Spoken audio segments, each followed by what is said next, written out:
Welcome to the NFL Legends Show on the Gruely True Sports Network. I'm your host for the NFL Legends Show, Mike Goodpaster. Right now, I want to welcome in the head coach for the 1988 Cincinnati Bengals, Sam Wyche. How you doing, Coach?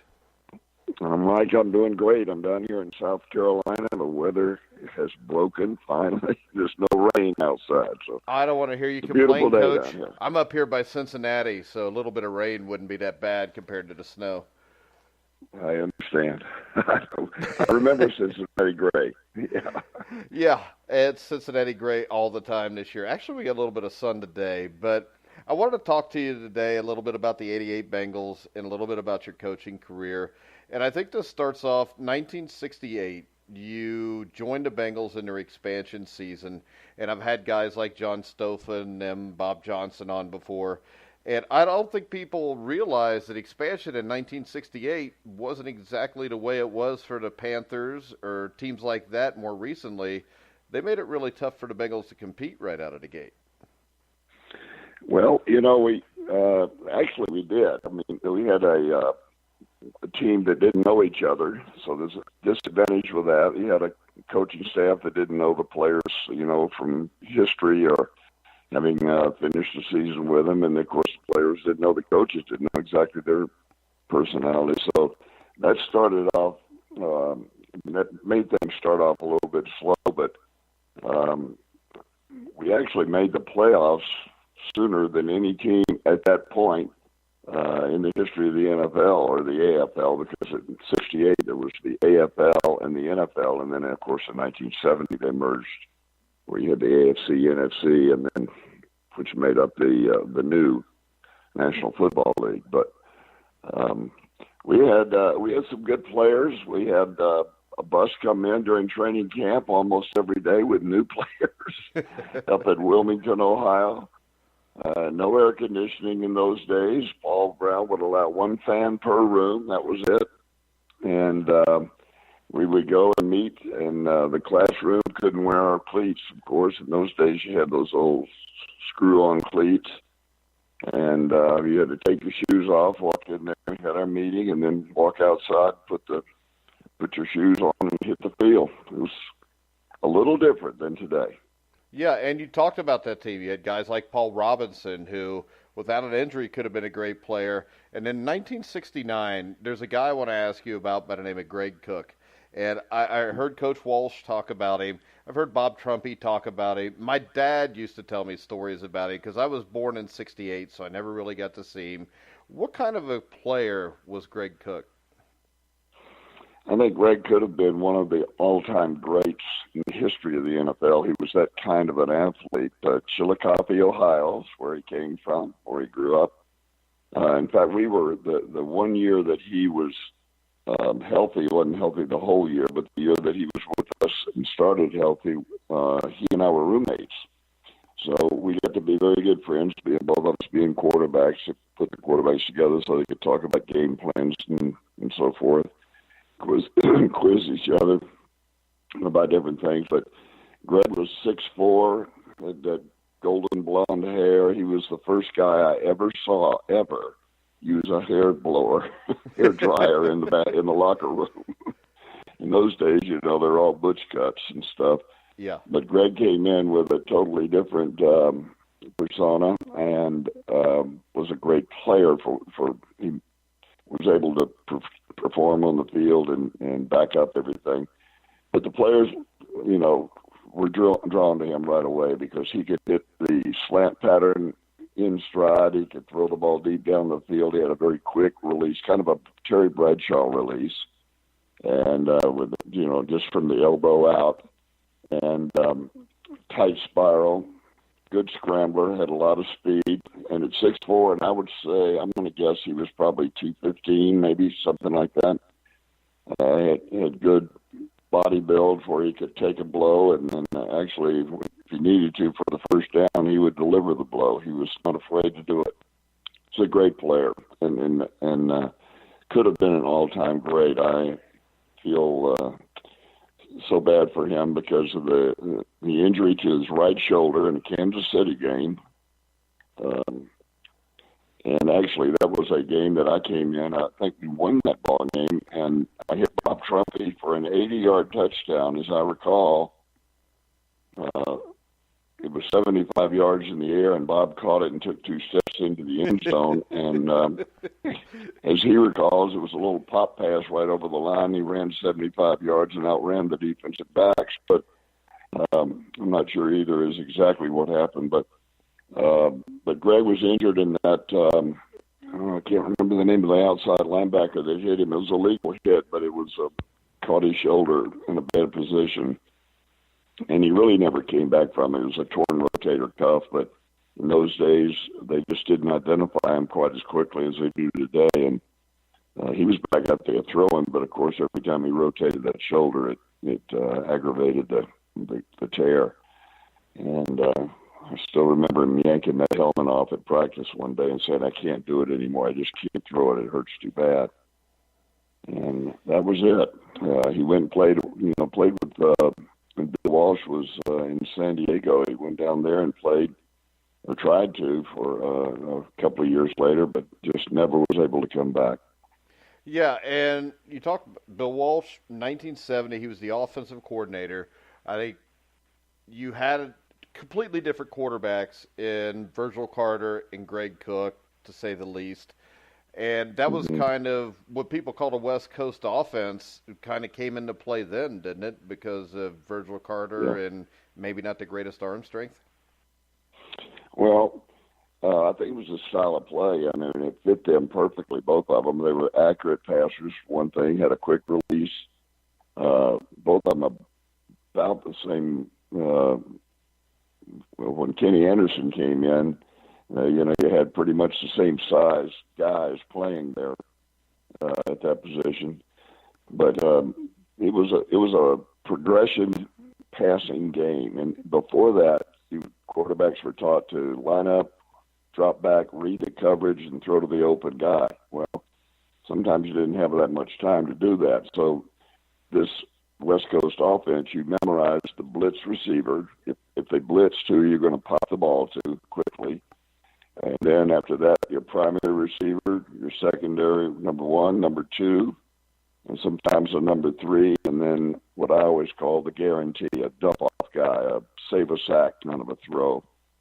And sometimes number 3 and the dump-off guy were the same people. But you just went through that progression, bang, bang, bang, and all the quarterbacks, and I took to it too. I just wasn't as good a player as they were. They were really outstanding decision makers, and they were super accurate players. Quarterback. Yeah, and the thing that was amazing about the 1970 season is the Bengals became the first team to make it as an expansion team in just 3 years to the playoffs.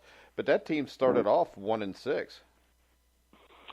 Well, and we knew all the way through it that team was pretty good, and that we not only had the players, but we were on the cusp of winning game after game, winning a lot of games. And I think the players, by the time that 1-6, I didn't remember that exact schedule. I knew we started off slow, but the team started to realize we're good enough to win these ball games. We were losing some games pretty close. We were losing games after having a lead, that kind of thing. So you started to realize in your own mind in that locker room that you were good enough to win. And I think the coaching staff was so supportive. Paul Brown never gave up hope, never hinted at the fact that he didn't think the team was any good. It was always the other way around. And from an offensive standpoint, Bill Walsh and all the coaches that were involved from that side of it mimicked exactly what PB was doing. By the way, everybody called Paul PB in those days, and he liked it. So we kept it up. Obviously, you call him coach as well, but that was a great experience seeing it happen. And then when we won the division or got a chance to go to the playoffs, we found out that we were going to play the Baltimore Colts in Baltimore in the first game. Great team. They had a young quarterback named John Unitas. I don't know whatever happened to that sucker. Yeah. But Johnny Unitas, and Raymond Berry was one of the wide receivers. Roy Jefferson was on that team. But I remember an incident there. The score was, I think, 0-0 at the end of the first quarter and into the second quarter. I can't remember how far into it. Johnny Unitas threw a out cut to the outside to Roy Jefferson, who ran down about 12, 14 yards and broke to the outside.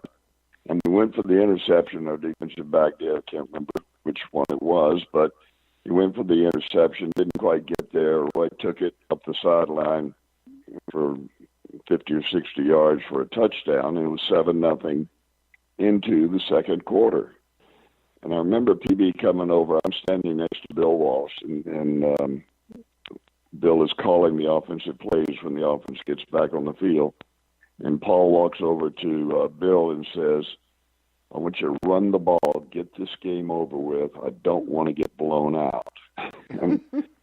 and I look at Bill. Bill and I were very close, by the way. I mean, honestly, we're like brothers. I mean, when we had same personality, the same thought processes and so forth. But we looked at each other at the same instant and get blown out. It's 7-0 in the second quarter. I mean, we're not getting blown out. We're playing pretty good.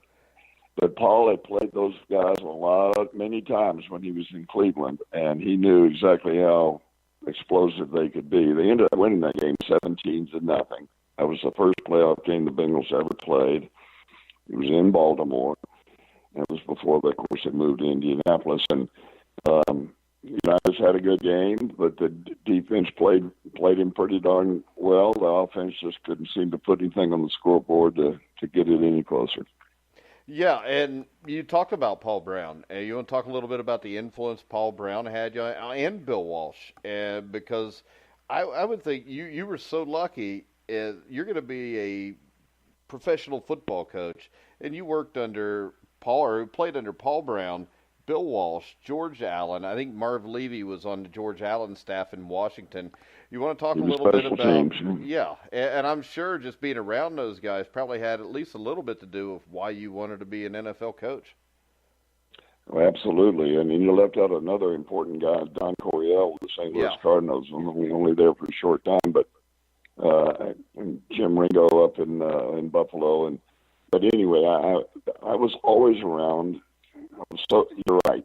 I was blessed. I was always around sharp minds, experienced guys that had thought through not only an offensive scheme, but how an offensive scheme beats certain defensive problems that are presented to you. I mean, if you're playing a team that's blitzing all the time, they're always playing man-to-man behind it. They have to. They don't have enough players to do otherwise. Or if you're playing another team that's playing a lot of zone and not giving you the extra rusher, you have an entirely different game plan approach to the game plan. I never do that. I always just thought you had your offense and you ran it no matter what was on the other side of the ball and you tried to beat them. Yeah. But the theory, the strategy of the game, you couldn't have learned from better people than I just named and you just named. For me to be ready to go. And when Paul Brown offered me the job years later after I retired, I'd come back and I'd gotten a chance to play in Super Bowl VII with the Washington Redskins. I had a pretty interesting roommate named Sonny Jurgensen. Billy Kilmer and Sonny and I were the three quarterbacks on that team. George Allen with the Over the Hill gang. There were guys on that team like Boyd Dowler and Roy Jefferson again was there, and Mo Patios and Darren Talbot from the Los Angeles Rams. And we had some, interesting personalities, but they brought a ton of experience along with the other coaches. So for me personally, I moved through just at the right moment, met the right people, and later Bill Walsh and I ran into each other in Tokyo, Japan. And I was playing for the St. Louis Cardinals at the time, and he was coaching Chargers. We're playing a preseason exhibition game in Tokyo.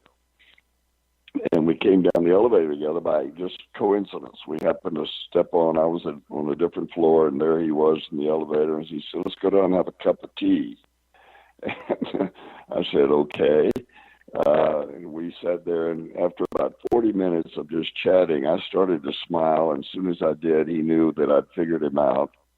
And he started to smile back at me. And I said, Bill, we're not having a cup of tea, for gosh sakes. You're interviewing me. And he said, well, maybe a little bit. But he said, if I ever get a head job, I want you to come coach the passing game for me. Well, later, he did get the head job, and that was in San Francisco. And we ended up drafting Joe Montana in that first draft in the third round. That shows how smart the National Football League was in those days. Passed up a guy like Montana. But Bill, of course, put in very much the same offense that Paul Brown had in Cincinnati. It became known as the West Coast offense because it was producing a lot of scores, mainly because of the personnel that we had that was more experienced than it was in those early years in Cincinnati. But Joe Montana, Dwight Clark from Clemson, we had some, guys that just were perfect for each other, and but it didn't happen fast. Bill went out there, and the first year we were 2-14. The second year we were 6-10, and the next year we go 16-3 and win the Super Bowls 16 against the Cincinnati Bengals. Yeah, and was that a little extra satisfying for Coach Walsh since, he got passed over by Bill Tiger Johnson when, Paul Brown retired? I'm sure it was. Bill and I spent a lot of time talking together in the quiet moments, so to speak, and I never heard him bring that up. He didn't resent that as much, I think, as people thought he might have, but he was clearly one of the candidates at that time, and Paul Brown decided to go with Bill Johnson, Tiger Johnson, who's a terrific guy, terrific coach, and but Bill was destined to be a Hall of Fame coach, and he is, and deserves to be. Yeah. Now, I'm from Indiana. Why the Indiana Hoosiers, Coach? They came asking me. I don't know. I replaced. Was that Corso? Lee Corso. Yeah. Well, I've had a heart transplant. I didn't get a lot of oxygen to the brain there at one point, so I keep having these spells. But Lee Corso, and when I went to India, I'm not sure of the circumstances, whether he left or they fired him or mutual or whatever the deal was, but he was not going to be coming back. And we had been to the Super Bowl and won it 2 years before. The next year, we didn't make the playoffs. We missed a little chip shot field goal in the last game. And had we made it, we go to the playoffs. We miss it. We didn't go. And Indiana called and said, can we talk to Sam? And I don't know. I didn't have any prior other than being, in a neighbor state there for a number of years in Cincinnati. I had not, at that time, had anything to do with IU. But the athletic director, a guy named Ralph Floyd, was the assistant athletic director at the University of South Carolina when I was a graduate assistant under a young coach named Lou Holtz, I was his grunt, and Paul Dietzel was the head coach. Okay. So I'm throwing out some pretty impressive names again that I was fortunate enough to be around. And Ralph Floyd went to Indiana as the new athletic director up there. Of course, he knew me through our time together in South Carolina, and that was the connection. The only one I had. I guess I must have had a pretty good interview though, because they offered me the job. And Bill Walsh encouraged me to go ahead and do it. He said, you got to start sometime, bonehead. You might as well take this one and go with it. And after 1 year, Bart Starr got fired in Green Bay. Can't believe that the Green Bay Packers would ever do that, but they did. And Forrest Gregg was offered the job, his dream job, because he had played under Lombardi up there. And I left an opening in Cincinnati, and I actually turned Paul Brown down 4 times. I just said, I've only been at IU 1 year. We raised $12 million that first year that I was at IU. I had a big banquet with a lot of supporters, and raised $12 million, pledged to put in a facility that could compete with other Big Ten schools. Because at Indiana, at that time, Bobby Knight and basketball was everything. Yeah. And Assembly Hall had half of it was basketball, the other half, literally, you go down the hall and there was the women's softball team, the golf team, the cross-country team, the football team, the tennis team. I mean, it was just, and then, of course, they go to Ohio State and Michigan, all those other schools that have Taj Mahals for recruiting. And it was tough to see a future there unless you got your own deal, which we did. And then I'm offered a job 1 year later. I just found it hard to turn it down. And at one point, I actually cried. I mean, tears came out. And I looked up at PB and I said, Paul Brown, and I said, Paul, you don't want to cry baby for a head coach, for God's sakes. And he looked at me and he said, Sam, actually I do, because it shows me that it really, this is affecting you. It means something to you to have to leave after putting in 1 year and having people counting on you. But you've got an opportunity here as well.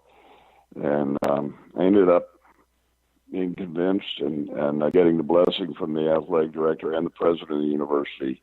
I went to them and I said, you just give me the word right here that you don't think I should do this, and I will not do it. I've got, a contract here for 5 years. They said, can't turn this down. We're not going to ask you to do it. So I became the coach of the Bengals, and the rest became pretty fast history. And I'll tell you, I'm a lifelong Bengals fan. I was born in 1968. One of my favorite years is 1984. And it mirrored kind of 1970. I think you guys started off like 0-5, which had to be rough for you as a new coach. But what was it that kind of turned that season around? Because that team over the last 10 games was as good as anybody in the NFL that year. Yeah, we started out 0-5. I'll give you a little sidebar there. I got a phone call after we lost that 5th game. And we were playing okay. We weren't stinking the house up, but we weren't winning. And I got a phone call after the 5th loss from Joe Gibbs in Washington. And he said, Sam, and I didn't know Joe very well, knew him through different events and charities and things, but that's what it. And he said, Sam, I just want you to know, for reference here, that I was 0-5 here in Washington my first year with the Redskins before we started winning. So just hang in there and you'll be okay. And I can't tell you how much I appreciated that call at that time. Well, we won 8 of the next 11 and went 8-8. And if Pittsburgh loses the last game against the Raiders that year, we go to the playoffs. If they would have just started Jim Plunkett, Coach, we'd have made the playoffs. They started Mark Wilson, if I remember right. And then they put Plunkett in the 4th quarter. He drives them right down and scores. And I remember the interception. But, yeah, and the other thing that had to be tough for a rookie coach that year is you had Boomer Esiason, who was the heir apparent to Kenny Anderson, but you still had Kenny Anderson. And I think the first game you guys won that year was in the rain at Riverfront, like 13-3, and Boomer started. And I know it kind of bounced back and forth until Anderson got hot towards the end of the season, and he played outstanding against New Orleans. You guys had the Niners on the ropes. But how difficult was it to transition from Esiason to Anderson there? Well, it was tougher to move from Anderson to Esiason, actually. Yeah. That was, that you had an all-pro player, Kenny Anderson, and an experienced player, a proven player, and all of those kind of things. But you have to plan about a year or two ahead of when you think a player is going to have played his time. It's tough to make those decisions with the great players. I had to tell Chris Collinsworth, I think Chris is time. We're going to, and he wasn't real happy with me until couple of years later when he was making about $8 or $9 million a year on TV. Yeah.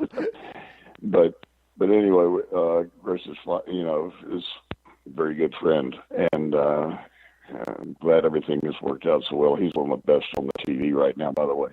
Yeah. But in moving it, I did exactly what we had done with Joe Montana and Steve DeBerg, who was the starting returning quarterback when we first went there in San Francisco in '79. We just fed Joe in. We tell him, you're going to play the second series in the second quarter today, whoever we were playing. And he would go in there regardless whether we're on the 1-yard line or at the 50-yard line. You're going in. And we just fed him in. And the team was not winning. I went 2-14. And we had a lot of building to do. Obviously, the team the year before had gone 2-14 in San Francisco as well. So we knew we weren't going to turn it all around in 1 year. We had to get that quarterback instilled and not have any bad thoughts in his mind. Everything needed to be positive for him as he took over the helm.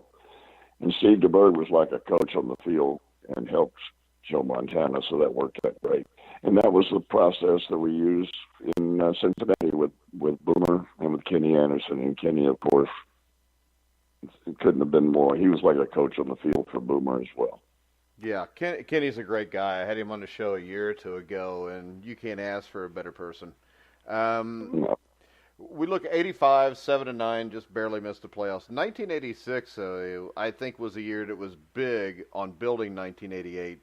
You guys picked up 6 starters in the 86 NFL draft, including Joe Kelly, Leon White, Lewis Billups. I think maybe the greatest safety in Bengals history, David Fulcher. That year, you guys go 10-6.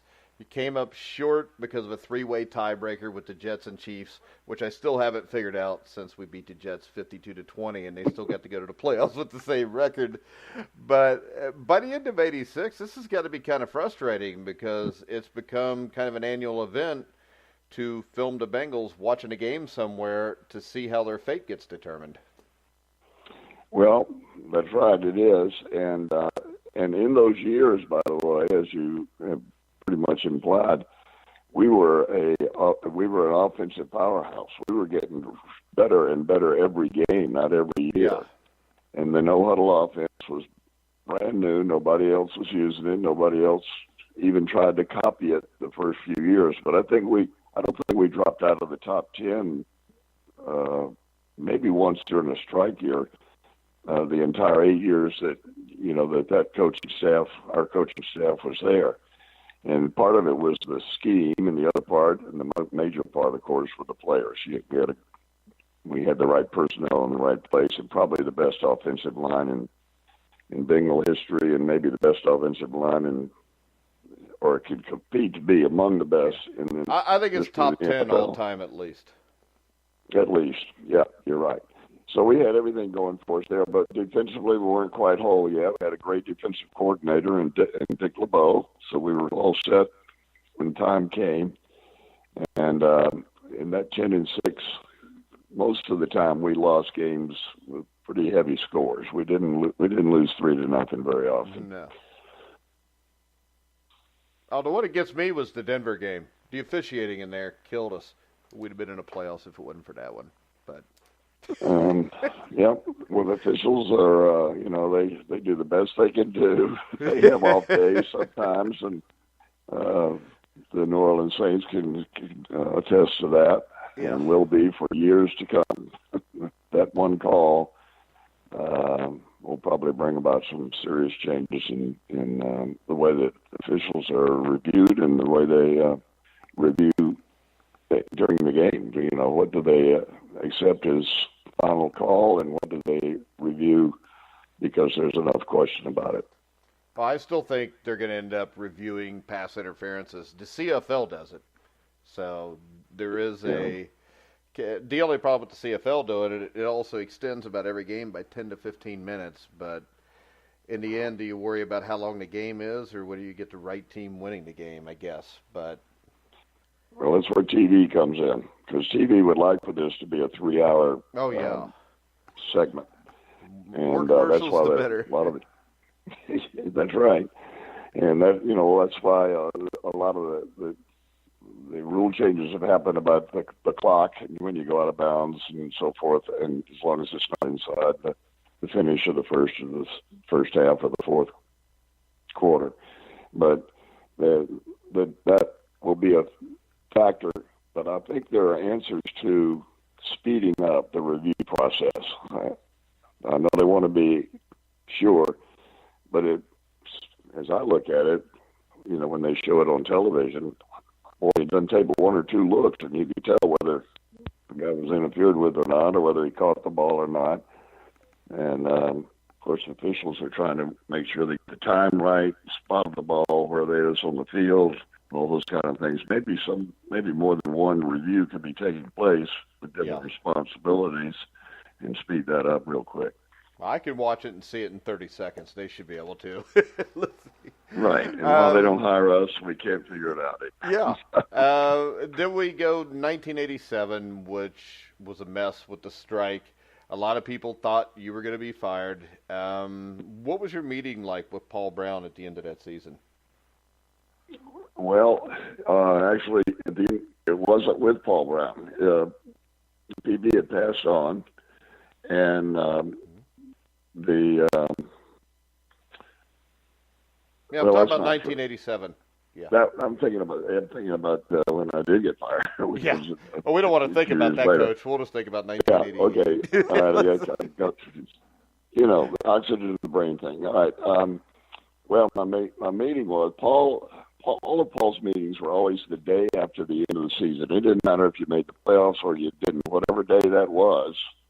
And the day that I got fired a few years later, it was actually Christmas Eve. So Mike Brown assumed the same routine that Paul did. But the day after, we were sitting there with first with me or the head coach, with player personnel director Pete Brown and Mike Brown and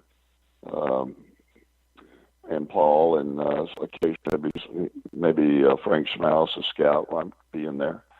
But we would discuss personnel. We discuss, are there any coaches changes you want to make with your staff? We discuss even not in detail, but a general outline of when we would take a break in the off season, when the coaches would get a vacation time, and that kind of get it out of the way.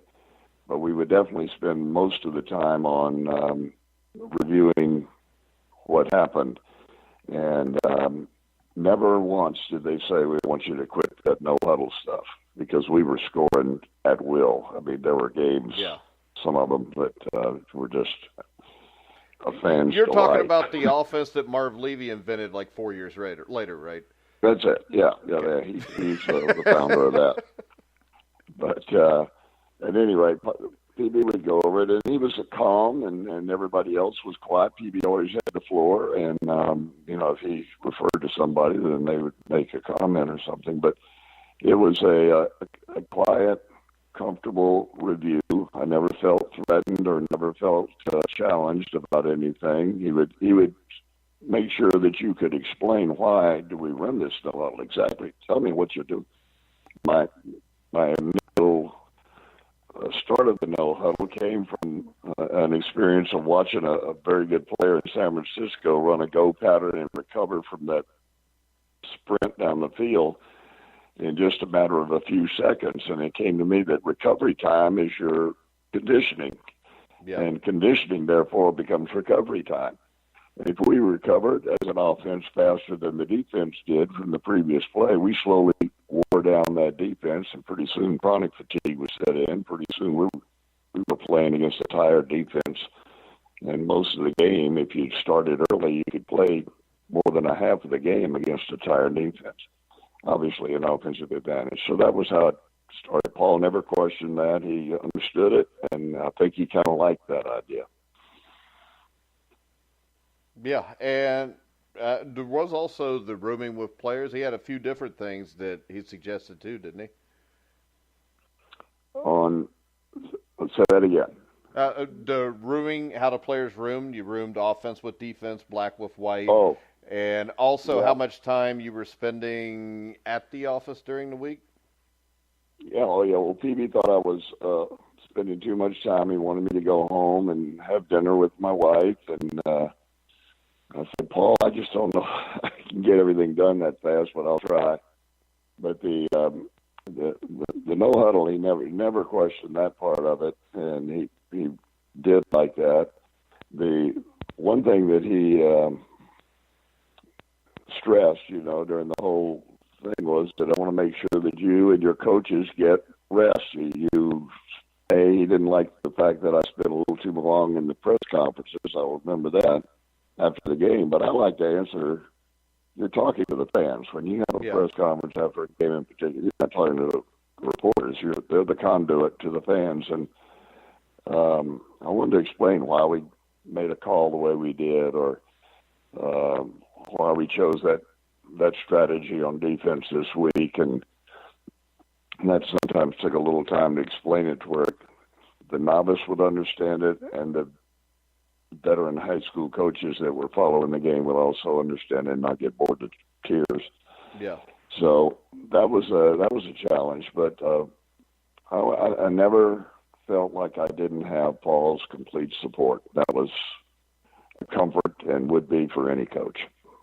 Yeah, and you get to the 1988 season after the 4-11 finish. Game 1 against the Cardinals, 2 goal line stands. The thing that signaled to me was, as a fan, was, maybe this team's different because the defense just won them a game. Before, it would be the offense just outscoring the other team. And when you talk about guys like David Fulcher, Reggie Williams, Tim Krumrie, the defense was a lot more of a catalyst for that team than a lot of people realize. Well, they were, and coincidentally, yesterday, that last week, Chuck Schoenert, who was on those teams as a backup quarterback to Boomer, passed away with a heart attack. They had a celebration of his life in Cincinnati yesterday, and I was up there. I'm in South Carolina right now, but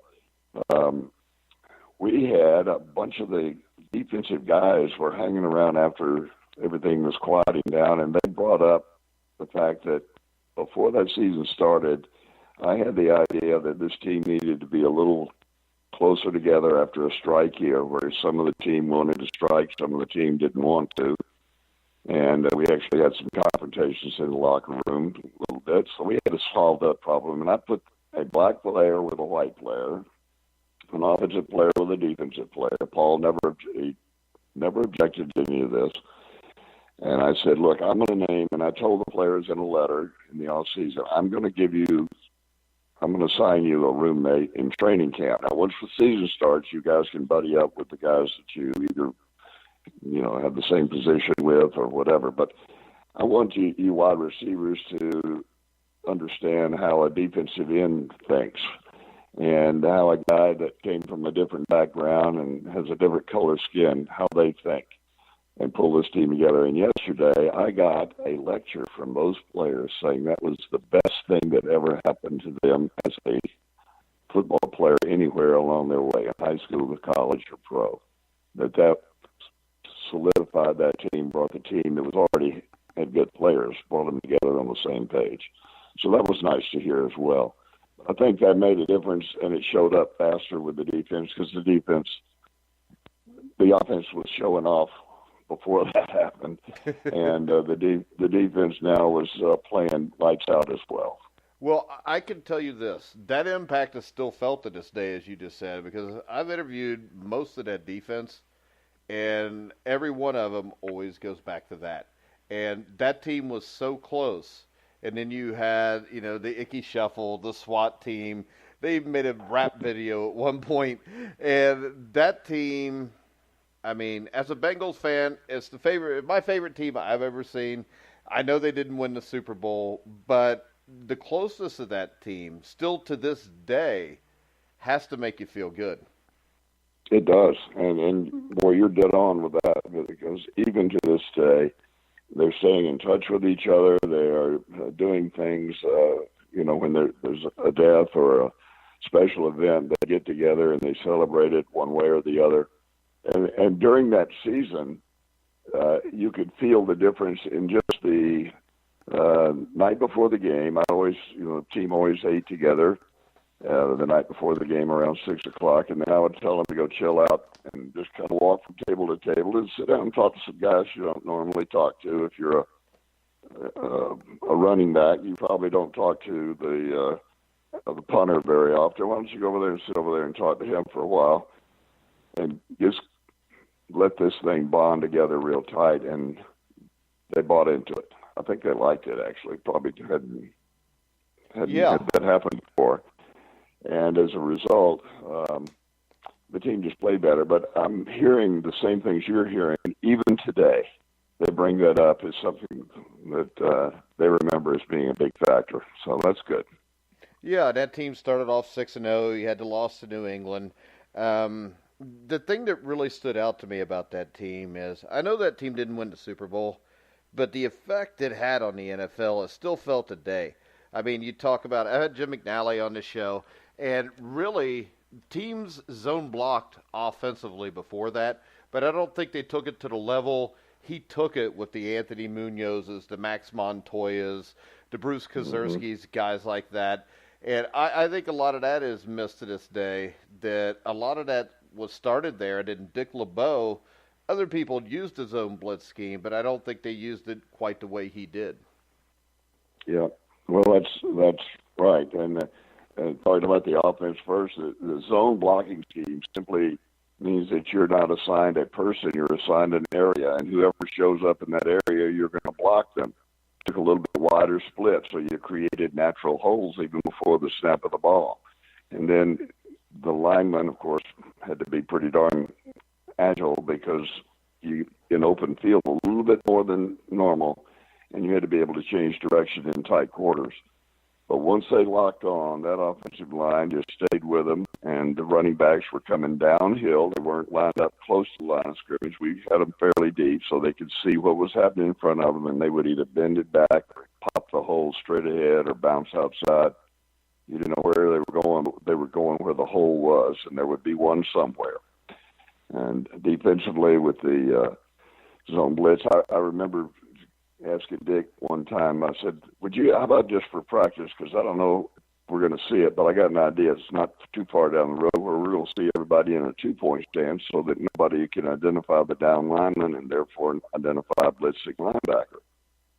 And we started doing that just for fun, and Dick took it to the level that it is today and made the zone blitz part of the best defensive strategies maybe to come along in a long, long time.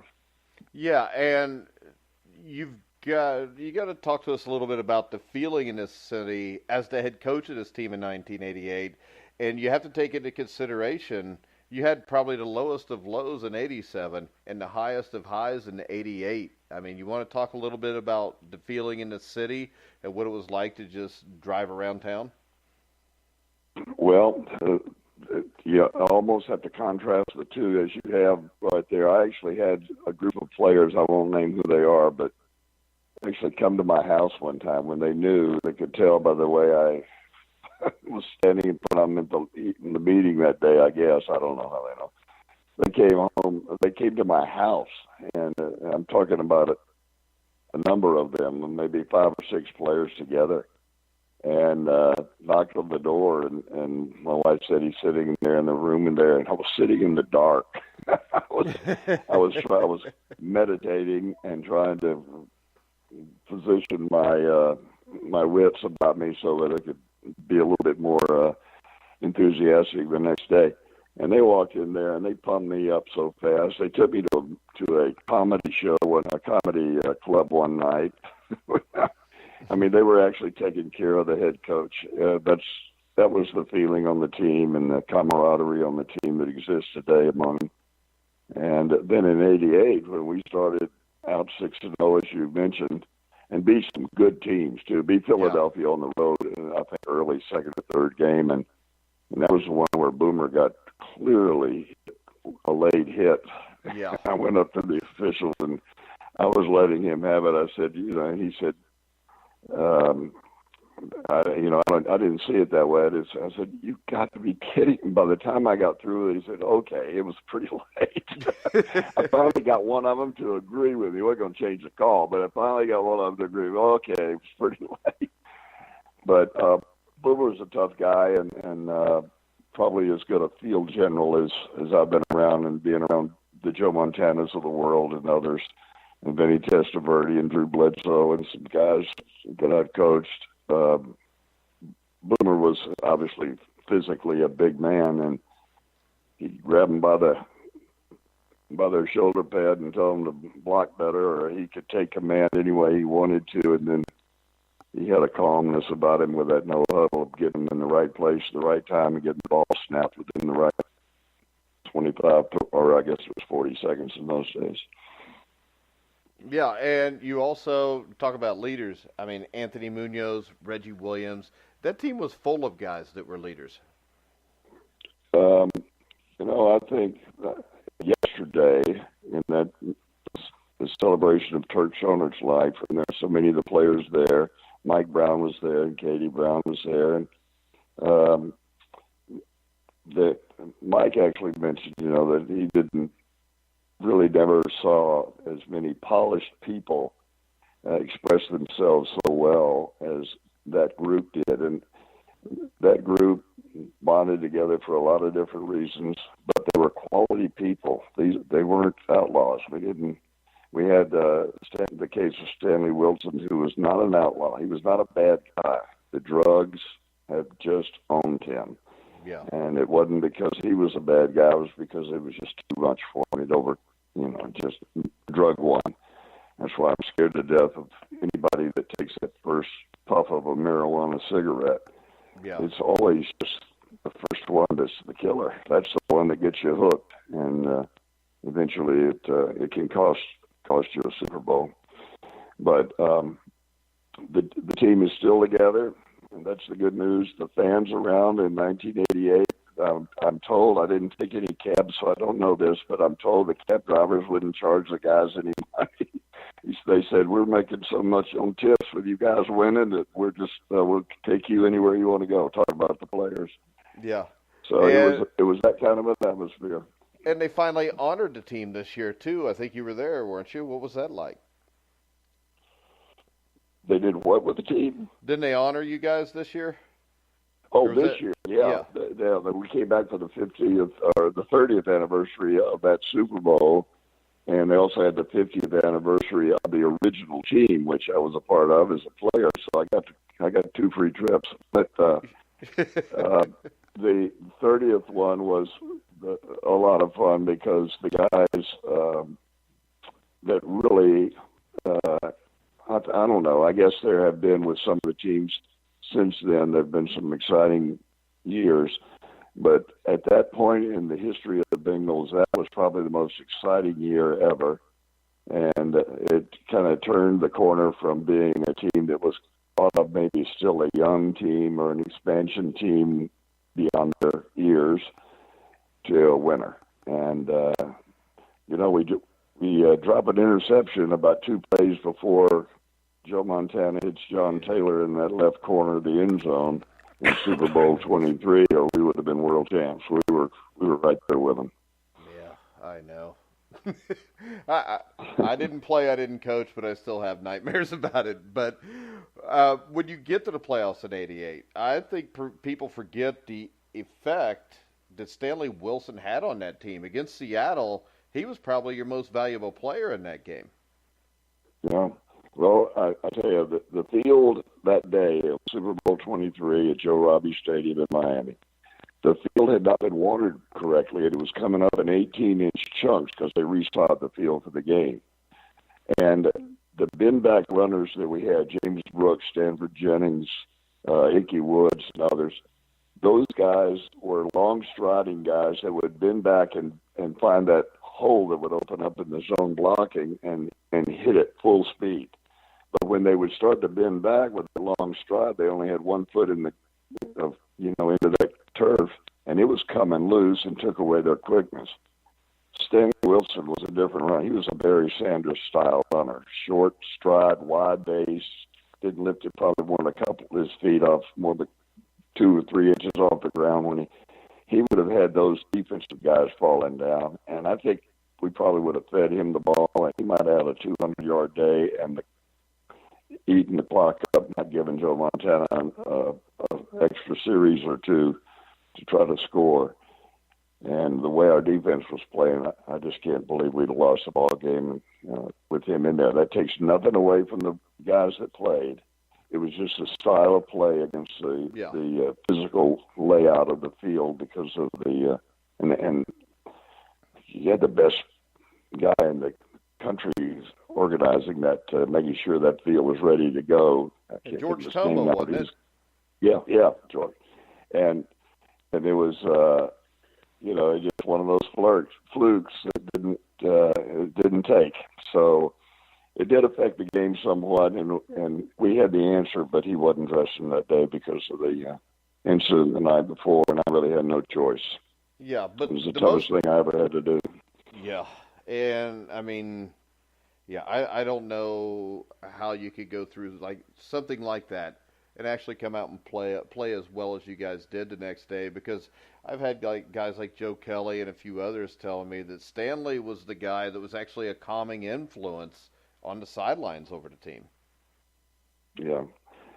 He knew he messed up, and that's why I keep saying he's not a bad guy. And but the drug owned him, and it's a lesson that ought to be adhered to and listen carefully to what happened to him, because it could happen to anybody. And the influence it had on the rest of the team, obviously, you win a Super Bowl, it's a totally different look that people give you than say, yeah, we played, but we lost. Well, we were ahead with 35 seconds to go, but we were behind 34 seconds to go. Yeah. So, what was that like to play against somebody that was such a close friend in Bill Walsh? Bill and I were so close that it was his last game. I'm sure he gave them a great pep talk before that one started, so we were playing against about as tough odds as you could. But when he came across the field there, I said, Bill, I love you, man, and I love you, Sam. I was hoping that people wouldn't take it the wrong way and all those things because we were Mike. But we had a rush of, like they do at all Super Bowls, a rush of the media and the cameras and so forth. And Bill actually kind of gave out there. I think the stress of it all and the pressure of winning his last game and how much he wanted to do that. And I was holding on to him. He was holding on to me. And then when he kind of gave out, I kind of leaned up against the whoever was behind me, and we made it off the field. The night before, we had, I'm sure, the same thoughts in our minds. Here we go, guy that I owe so much to. I want to beat him so bad. And I'm sure he wants to win the game just as bad as I do. Yeah, and then talk about another one of your coaching buddies, Jerry Glanville. Jerry Glanville is.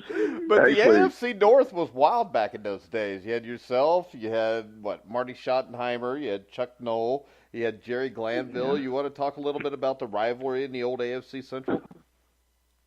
I think the AFC Central was as competitive, was the competitive leader in the NFL in those years. And mainly because there were geographical rivalries between Pittsburgh, Cleveland, and Cincinnati, but Houston had Jerry Glanville. Yeah, that makes everybody a rival to him. Well, pretty much. And but Jerry and I are friends now. We've seen each other at different clinics and things like that, and no hard feelings over some of the harsh comments that were made between the two of us. I stepped over the line. He stepped over the line. Both of us did too much. But in the competitive nature of the game, it happens.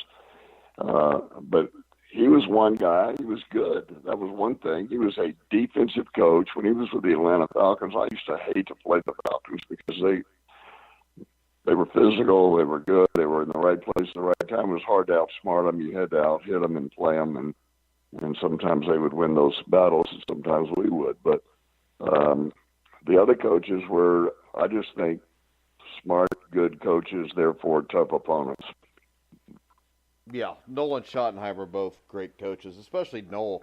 I think it's a guy that gets vastly underrated when people look at great head coaches because nobody hardly ever brings him up, and he's the guy that basically drafted about 12 NFL Hall of Famers and won 4 Super Bowls with them. Absolutely, and played for Paul Brown. Yeah. He was a Paul Brown protege, and I can remember Paul saying to me, you remind me of a young Chuck Noll when he was coming out. Now I don't know whether you're going to be any good or not, but I took that as the ultimate compliment that he was saying to me. I've got some confidence in you, and let's give it a good run. And we did. I'm grateful for every minute I was there. Some of them weren't real good minutes, and some of them weren't. But you remember Billy Crystal and City Slickers? Some days are good and some days aren't. Hey, but that's the way it is in football too. When you played against the Pittsburgh Steelers as the head coach, I believe you won more than you lost. I did. We did. In fact, Chuck told me one time it was in Hawaii. We were walking down the beach like two little lovesick doves or something. I don't know. And I don't know why we ended up that way, but we did. It was a break in the action in the league meetings. And I'll tell you when it was. He was all excited about the fact that he wanted to show me his camera that was waterproof. One of the first waterproof cameras that were on the market. But anyway, he turned to me and he said, "Sam, do you realize now?" I had just gotten fired that year, by the way. He said, but hired again within a week or so by the Tampa Bay Buccaneers. So I was the head coach of the Bucs. And he said, "Do you realize you're the only active head coach in the NFL that has a winning record against me?" I said, "No, sir, I don't. I remember you kicking our butts a bunch of times. I thought we lost them all. I don't know. What do you mean?" He said, "Nope, you won 10, we won 6. You were 10-6 over the 8 years that we were in the division together." I went back to check it, and we won, I think, like 6 in a row at one point, though. We were so hot. I think it was 88, 89, and 90. You swept them all 3 years. Yeah, it was. But you do remember those when you get beat, and it kind of dulls your memory of the victories. Yeah, it seems like losses stand out more than wins a lot of times. You talked about it. You went to Tampa Bay. What was your experience there like? And you drafted, 3 or 4 guys at Sapp, Brooks, and Lynch that were huge, and then went into the Super Bowl a few years after. Yeah, we ended up with a lot of good draft picks defensively early. I don't want to say we missed with Trent Dilfer, but he just wasn't quite ready to assume the starting role. And I got Steve DeBerg to come back, and who'd been with me in San Francisco. I'd been with him and buffered that a little bit. But we were missing a few players, and honestly, Tampa was really down. They had a lot of things that needed to be fixed, not just personnel, but policy and the way practices and things were conducted. So it took a couple of years to get straightened out. And by that time, Mr. Culverhouse passed away with cancer. The owner that hired me, and Malcolm Glazier came in and just boldly said, "I'm not going to make sign a contract in time for you to have any free agency, but we've got a handshake agreement, so no free agency for you that year." Well, the year before, Malcolm or Hugh Culverhouse had told me he was going to sell the team, and therefore he wasn't going to put any money into free agency. So we went 2 years with no free agency money at all. We just picked up guys who were off, cut on waivers from other teams. So that slowed that down a little bit. We were close. We got our record improved every year, but when Malcolm took over, he wanted to bring in his own new staff, which makes sense, and brought in a pretty good guy in Tony Dungy. So it took Tony a while, though, to get the team winning. It was just a long haul there. All right. Now, I know you had a heart transplant a little over a year ago. How's everything going on that front? Haven't had a bad day. Not yet. I exercise a lot. I ride the bicycle. It's been my little deal. We got a little, what we call the Doodle Trail, a 7.5-mile rails to trails. I take an old railroad track that's been decommissioned, and they pave it, pull up the cross ties and the rails and pave it, and you got a really nice through the countryside and through the woods, and we passed 2 Indian burial sites on the way, and it's just a fun trip. But I'm staying with that and a little bit in the weight room just to stay healthy. And it's been 2 years, 2 months, and about, 7 days now, 8 days. Not that I'm counting or anything, obviously. but I really haven't had a bad day. I've worn myself out a little bit on occasion, but it wasn't because of the heart. Yeah. Also, I remember this in the mid-'80s, 1984, 1985. They used to have a Sam Wyche magic show trick at the end of every one of Channel 5 WLWLT's Cincinnati Bengals show that they do on Sunday night. You still doing your magic? I do. Of course, I fell off the planet there for about 1.5 years during the heart deal, but I still do magic. I speak at a lot of high schools. I probably speak at 40 to 50 high schools and middle schools a year. And I'm talking about the temptations of drug, alcohol, tobacco, and now I've added sex abuse in high schools and middle schools. And I always take some magic, and I do a trick or two, and I tell them, if you guys will shut up and put those cell phones away, I might say something that means something to you.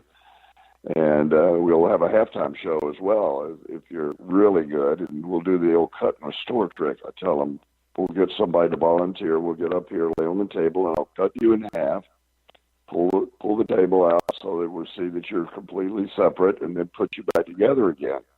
And it almost always works, so you'll really enjoy this. As soon as I say it almost always works. Then you got no volunteers, right? You get no volunteers, and you get a quiet crowd too. But anyway, they're good. But I enjoy that, talking to young people and hopefully catching them in the most influential time in their life, and maybe saying something that registers. And in doing so, you got to get their attention, and that magic does it.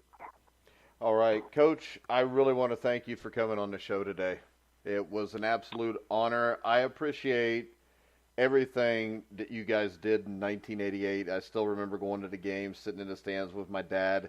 That'll always be a special moment that I'm fond of, and I just want to thank you for that. You are welcome. It was the same for me. I enjoyed every Sunday. And I do have a request now. All right, I've got. Here it comes. Do you know who Steve Risley is? No, I don't. Good, because now I can make fun of him for it.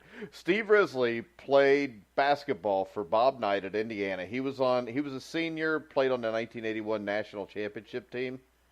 Yeah. And he got mad because he heard that I was interviewing you, and he couldn't do the interview today. So if you're free. And then I say, no, I don't even know who you are. Yeah. Curious, because I don't have my hearing aids yet. Yeah, but see, this is Tell the him thing. that. This is the thing. Steve's probably listening right now anyways.